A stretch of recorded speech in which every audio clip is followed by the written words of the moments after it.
Welcome to Talking Ted. This week, desperately seeking Susan, the one where Susan raises her voice a little bit and doesn't really like it. I'm Jessica Lynn Verdi. And I'm Mike Richards. Raises her voice just a little bit.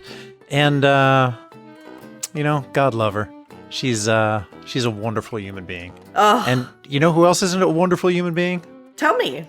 Alanna Ubach. I am so excited to talk to her today. She's one of those actors and creative people that has touched our lives, whether you know it or not. Whether you know it or not, that's the thing. Yeah, has enriched your viewing experience. You know, there was a wonderful thing that happened over the pandemic where people started to realize just how important the role of the actor was.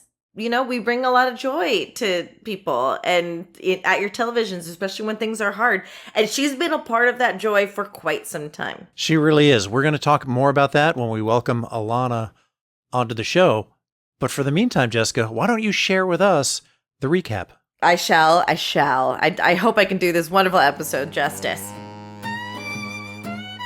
A power outage in the Bennett household separates the men from the boys, aka the Blairs from the Maddies, which enrages Maddie and causes him to fall back on his juvenile coping techniques of leaving so that he can win an argument. Do you know anyone like that? Upon being challenged by Blair, Maddie says he'll go to marriage counseling with Susan, which, after a series of events, proves to be just a session with Ted in a suit as the therapist, who only wants to get them to admit that they have anal sex.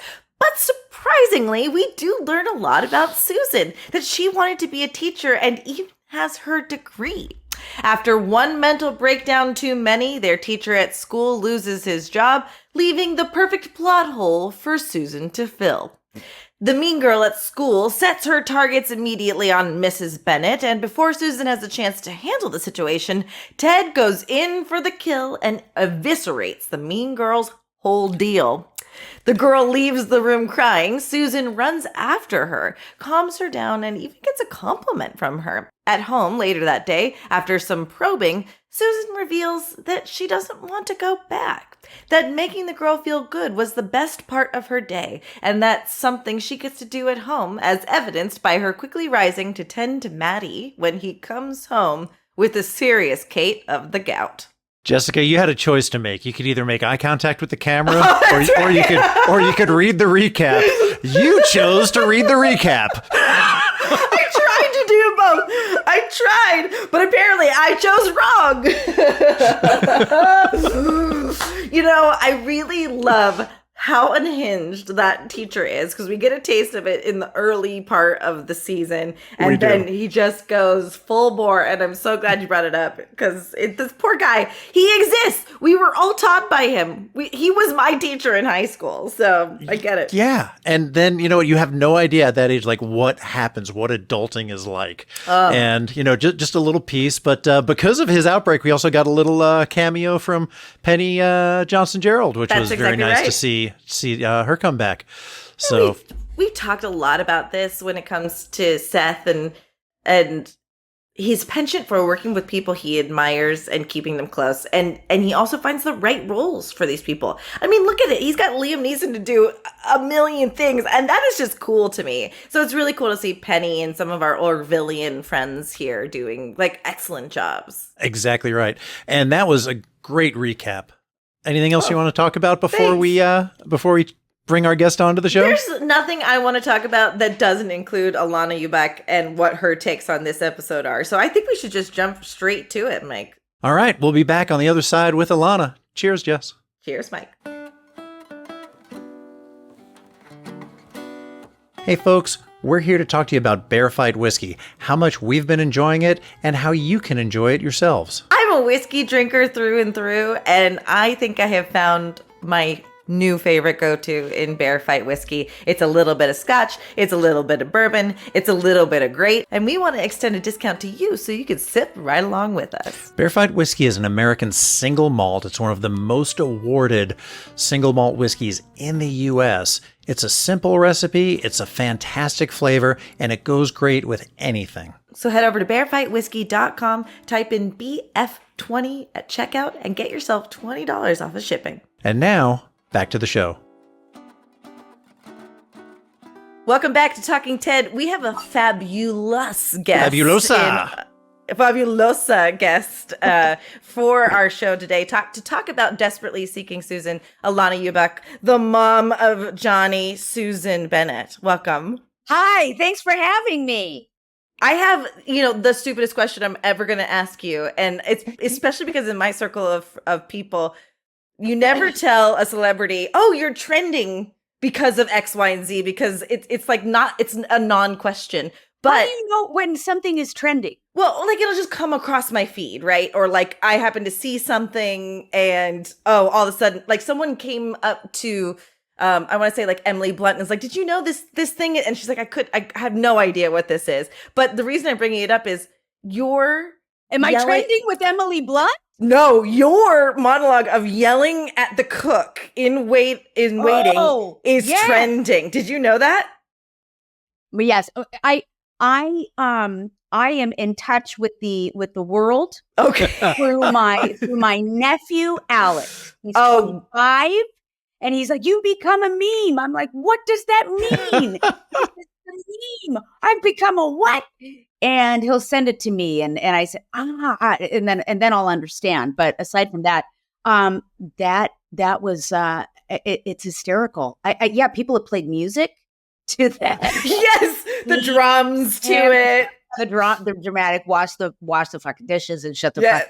When I was prepping for this, my daughter was like, "That's the lady from Waiting," and I was like, "Yes, that's exactly right. That's what she pegged you at." But I mean, my God, your list of credits is so long, and Waiting, Disney Pixar's Coco, doing some voice work there. Of course you were in Coco. I could hear. Because we talked a little bit before this started, and I was like, I know that accent. Yeah. That's amazing. Around here somewhere, Mama Imelda.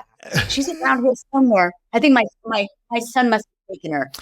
It's beautiful. Congratulations. That is amazing. And one of the hottest shows for the last couple of years, Euphoria, is just has torn it up on HBO. Isn't that crazy? I'm going to take a little sip of my Bear Fight American whiskey malt whiskey, and it's small batch and it's triple oak finished. Enjoy. Cheers, Alanna. It's got toasted pecan, honey, ripe red apple, dried figs, candied dates, sweet sherry, and peat smoke. Wow, that rolled off your tongue so naturally. Besitos y amor. Besitos. Yeah. One of my favorite Christmas memories of all time was I was my first or second year of college. I was dating a girl. We went to her cousin's house after Christmas, and we sang Christmas carols and passed a sled around with Santa and the reindeer. And wherever the song stopped, you had to read the back of the whatever bottle you had in front of you. Dramatic reading too, and it was fantastic. Right.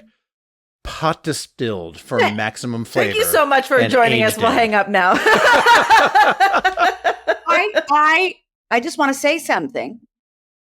After one sip, my areola hairs grew back. I plucked them this morning, and they just grew right back. So it sounds like you and Maddie both have hair on the tip.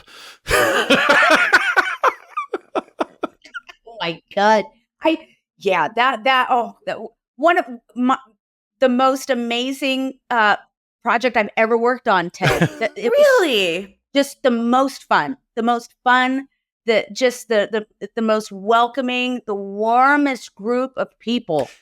What a now, is this time. The first time you worked with this cast of characters? Because it's a lot of the other folks came from. I never met Seth MacFarlane. No, actually, Scott Grimes and I played girlfriend and boyfriend in Party of Five when we were. Yeah, Will McCorkle. Oh. Yeah.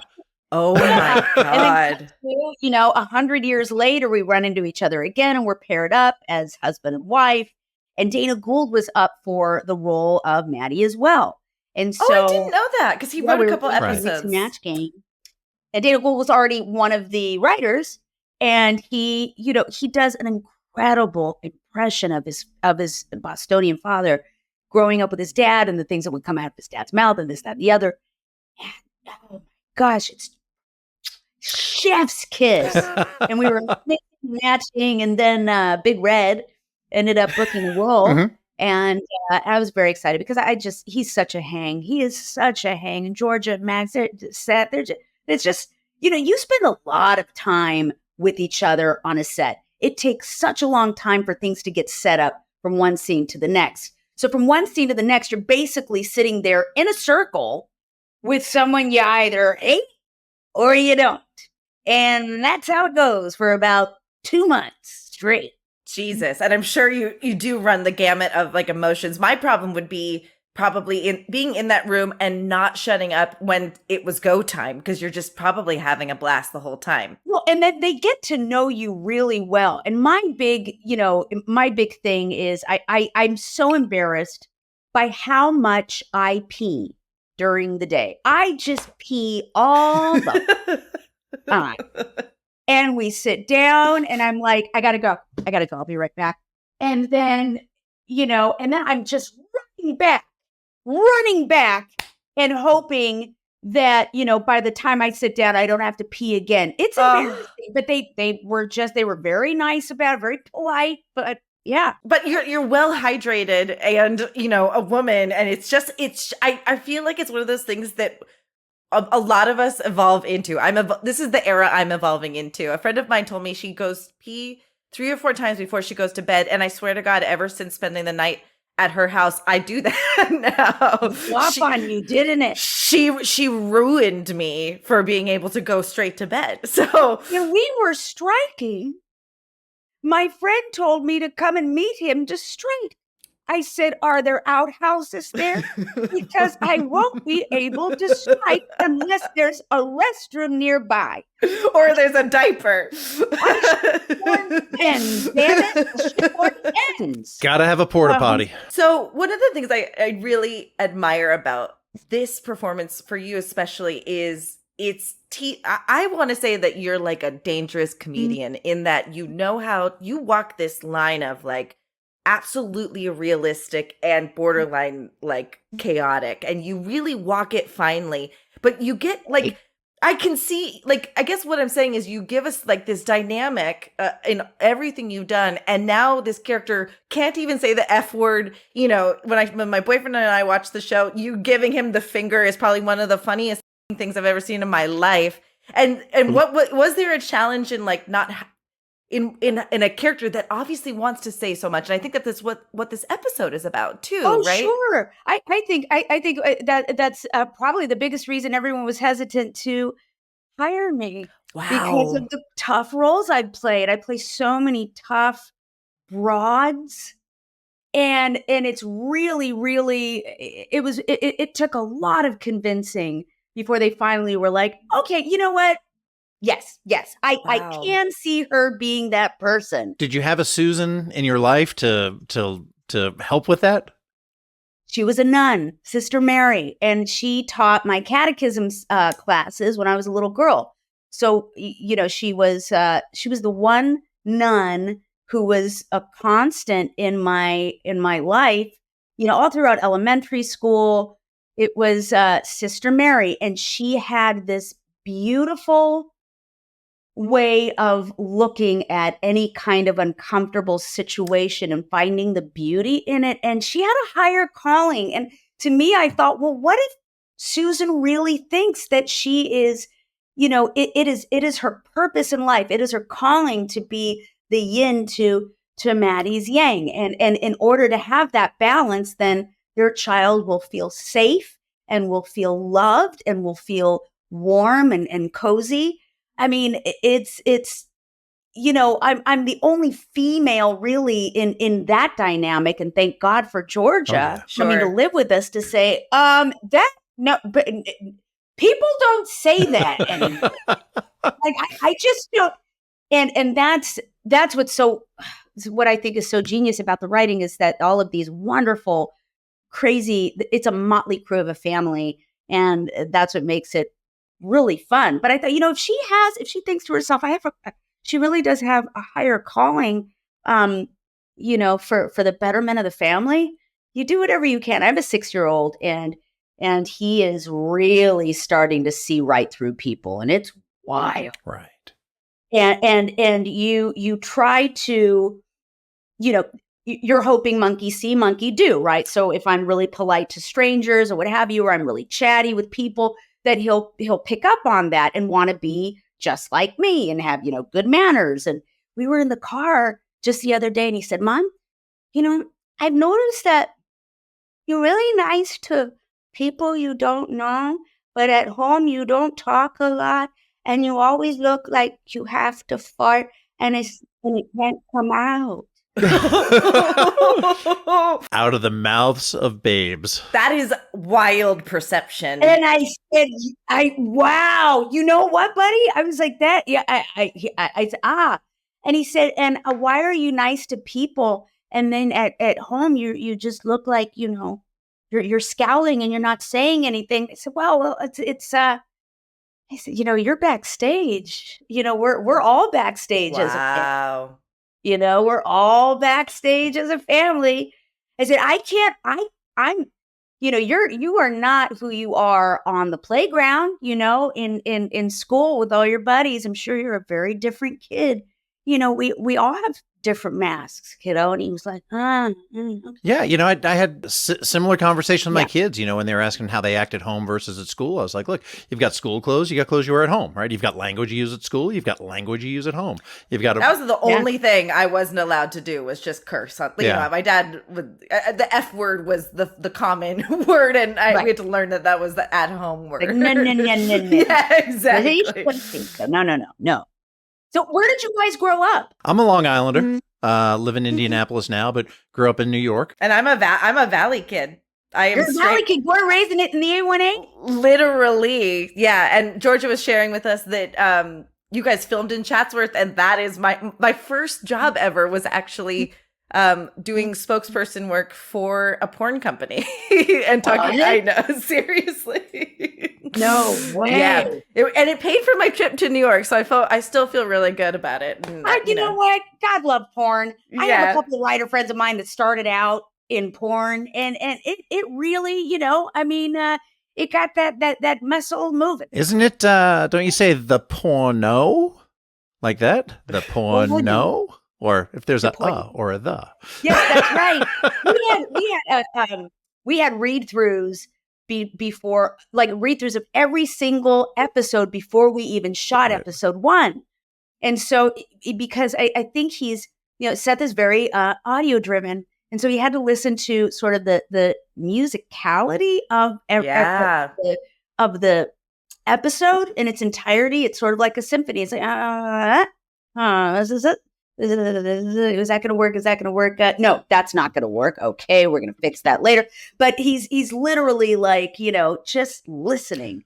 So that he's got a wonderful instrument in you, especially with the Indian friend, like being able to find those playful ways to deliver lines. My mom was she would say almonds instead of almonds.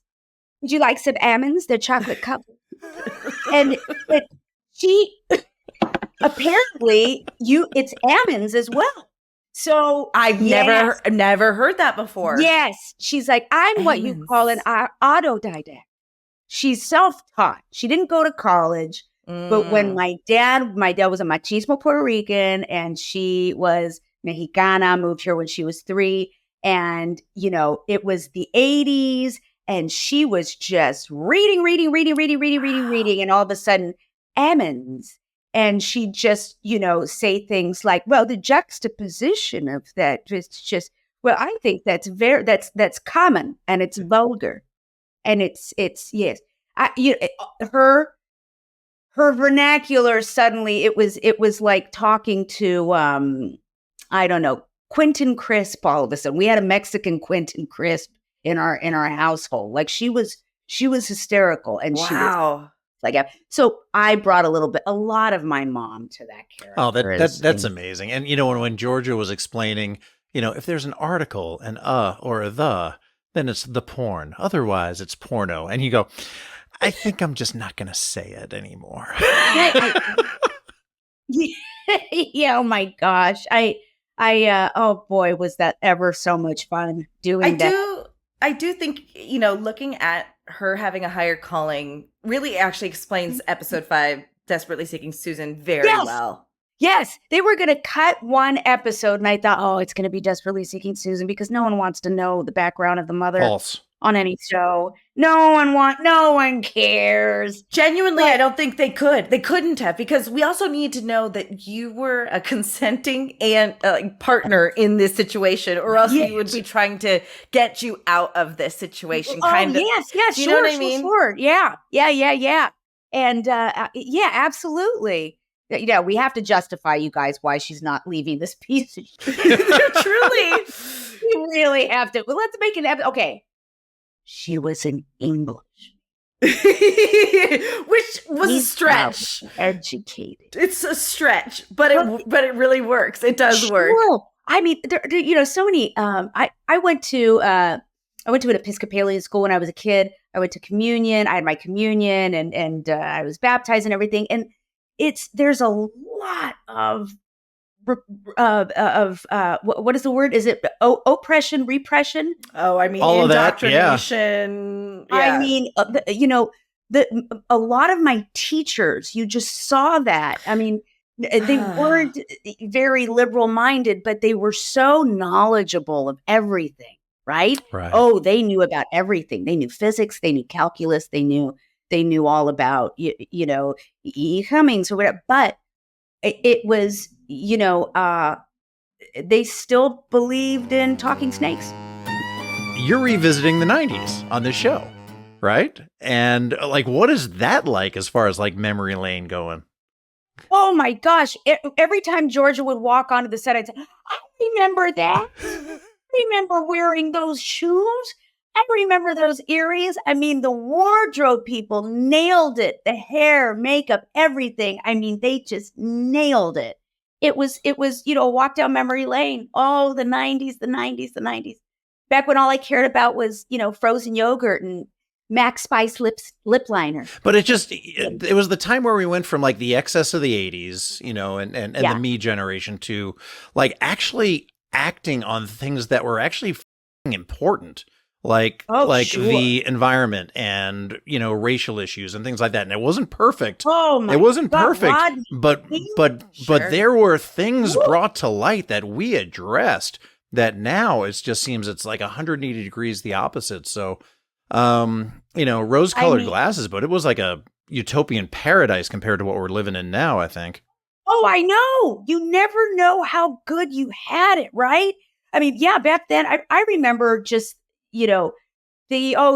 everything is powdered blue and lovely, this, that, and the other. And all of a sudden, I'm listening to a Nirvana song. A Nirvana song comes, Smells Like Teen Spirit, comes on 106.7. Yes. It's K-Rock. And I thought, what is this? And they were commenting on that time. And that's like a what is it, watershed moment, right? For that defines you. Yeah. The music that was made, oh my God, the music back then was just and just like a song that's kind of forgotten now, like Cracker, What the World Needs Now, just summed it up perfectly. We have been so stupid for so long, and now it's time to change and care about things that are important.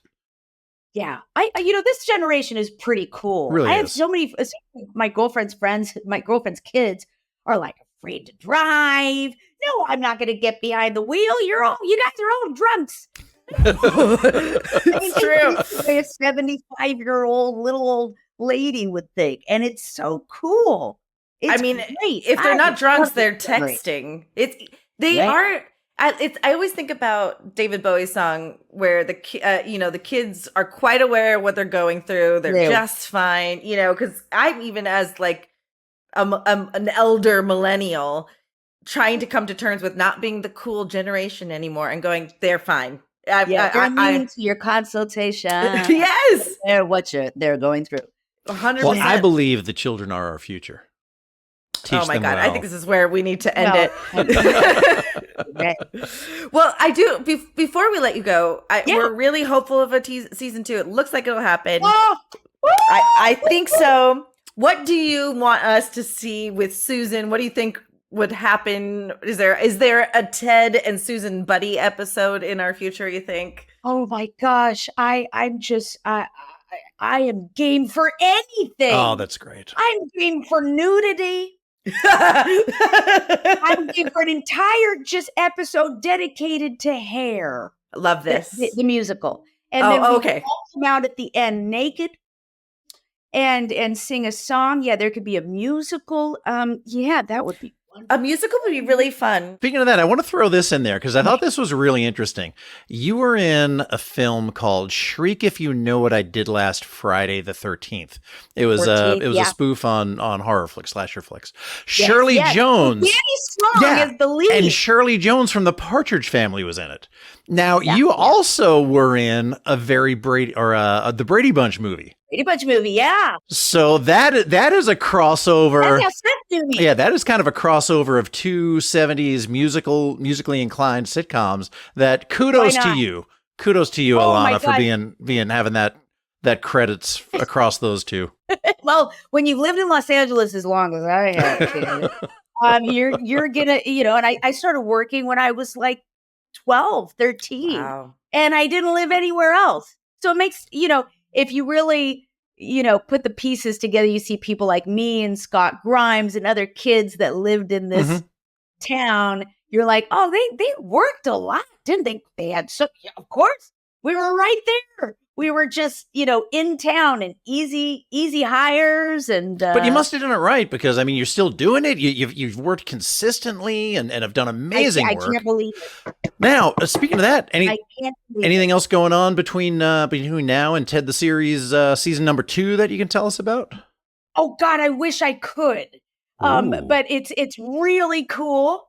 And it'll be coming out probably around Thanksgiving, and I'm so proud of it. And you can't tell us what it is. You can't tell us anymore. I can't tell you guys. Damn it, I can't. Can you tell if is it theatrical? Is it a series? Is it streaming? It's theatrical. Oh, my God. And it's coming out, and you get to have your popcorn and your slushies and your milk duds and enjoy the show. I can't wait to see that. We'll watch Coco in anticipation of that again. Oh, yes. So, I think Disneyland is having some Pixar festival going on right now. Speaking of that, in my drink tonight, I'm using a vintage stirrer that says the Disneyland Hotel, and I did that just for you, Alanna, because you were. Oh my God! Look at that! Because you had the Disney Cocoa cred, and probably. Are you others. A collectibles geek? I'm a little bit of like a mid-century geek, and my wife got me big boy. My wife got me a collection of stirrers.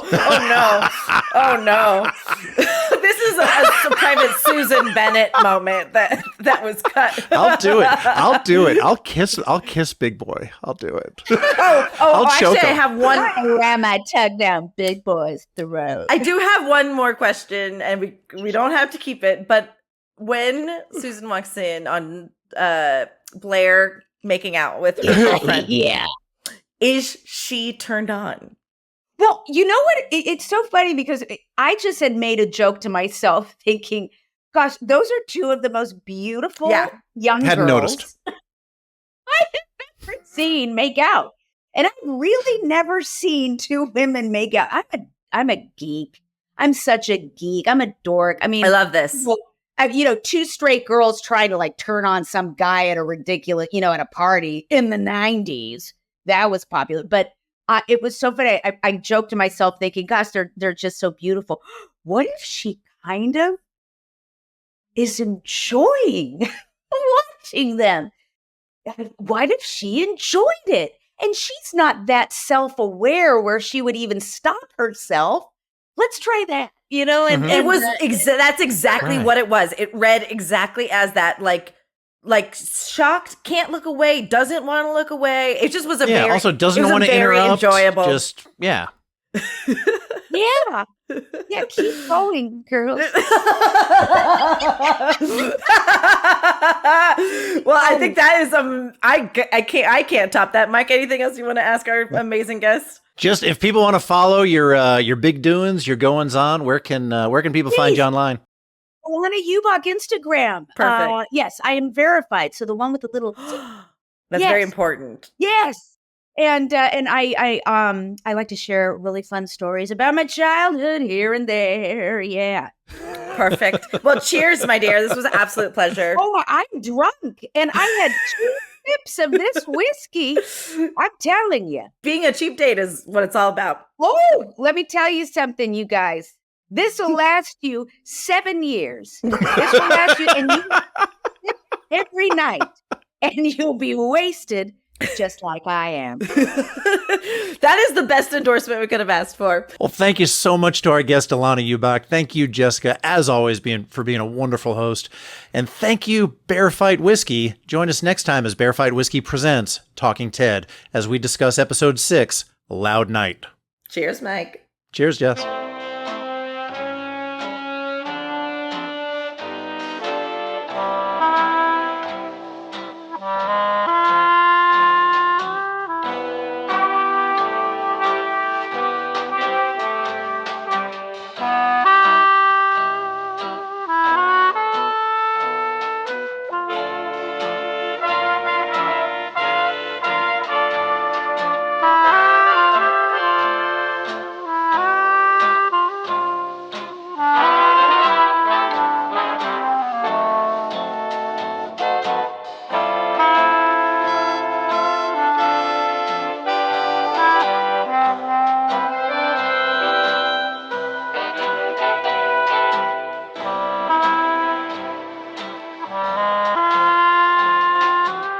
Talking Ted is produced by Roddenberry Entertainment, executive producer Rod Roddenberry and John Champion. Our website and your opportunity to comment and connect with us is podcasts.roddenberry.com.